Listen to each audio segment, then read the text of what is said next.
देखो राम जी ने जो काम अधूरा छोड़ा वो भगवान कृष्ण ने पूरा कैसे किया समझना। अच्छा भाई, हनुमान जी बोले अब हम हार गए, हमें आज्ञा दो अर्जुन जी।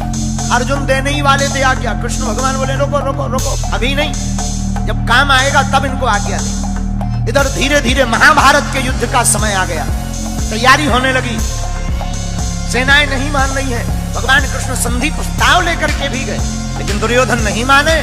भगवान समझ गए अब युद्ध होगा, तो अर्जुन से कहा अर्जुन जी अब युद्ध के बिना काम नहीं चलना है, अब हनुमान जी को बुलाओ।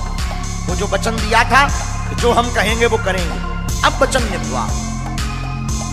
तो अर्जुन भगवान कृष्ण हनुमान जी के पास आए, कहा कि आपने जो शर्त हारी थी अब उसको पूरा करना है। हनुमान जी बोले आज्ञा करो। अर्जुन जी बोले सरकार बताओ क्या मांगना है। भगवान कृष्ण बोले अर्जुन राम अवतार में हमारा युद्ध इनके बिना पूरा नहीं हुआ था, और कृष्ण अवतार में भी हमारा युद्ध इनके बिना पूर्ण नहीं होगा। अर्जुन जी बोले इनकी क्या जरूरत है, क्या हम कम हैं? भगवान बोले कम तो हम भी नहीं थे। भगवान कृष्ण बोले कम तो हम भी नहीं थे, फिर भी हमें इनकी जरूरत पड़ी। अगर ये ना होते तो वो युद्ध पूर्ण नहीं होता। अर्जुन जी बोले मतलब हे अर्जुन, अगर हनुमान जी ना होते समुद्र पार कौन करता? अगर हनुमान जी ना होते, अगर हनुमान जी सहाय नहीं होते तो युद्ध नहीं जीतते। और महाभारत में भी युद्ध है अर्जुन, बिना हनुमान जी के नहीं जीता जा पाएगा। हनुमान जी बोले अब आज्ञा है तो ठीक है, लेकिन हनुमान जी हाथ जोड़ के विनोद में बोले सरकार हम तो राम जी के चरणों में रहते हैं। भगवान कृष्ण बोले इस बार हमारे सिर पे रह लेना। देखो यही भगवान की दयालुता है।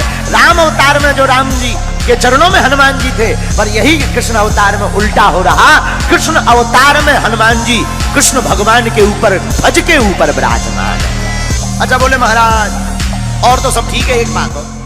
बोले क्या? हमारी एक आदत है। क्या? बोले युद्ध के बीच बीच में सत्संग सुनने की आदत है। अर्जुन जी बोले जय हो। हनुमान जी बोले क्यों? बोले अगर सत्संग ही होना होता तो युद्ध होता, वहां तुम्हें कोई प्रवचन सुनाएगा कि लड़ेगा? हनुमान जी बोले देखो हमारे राम जी तो बहुत अच्छे थे, धर्म रथ का वर्णन करते थे युद्ध में भी। बोले हमको बीच बीच में सत्संग सुनने की आदत है। अर्जुन जी बोले अब आप ही निपटो, ये सत्संग मांग रहा है ये महाभारत में। तो भगवान कृष्ण बोले कोई बात नहीं, आप हाँ बोलो, हम आपको सत्संग भी सुनाएंगे। अब हनुमान जी आए महाभारत में, रथ के ऊपर एक ध्वज लगाया, ध्वज के ऊपर हनुमान जी को स्थान दिया, इसलिए उस रथ का नाम ही कपित ध्वज पड़ गया।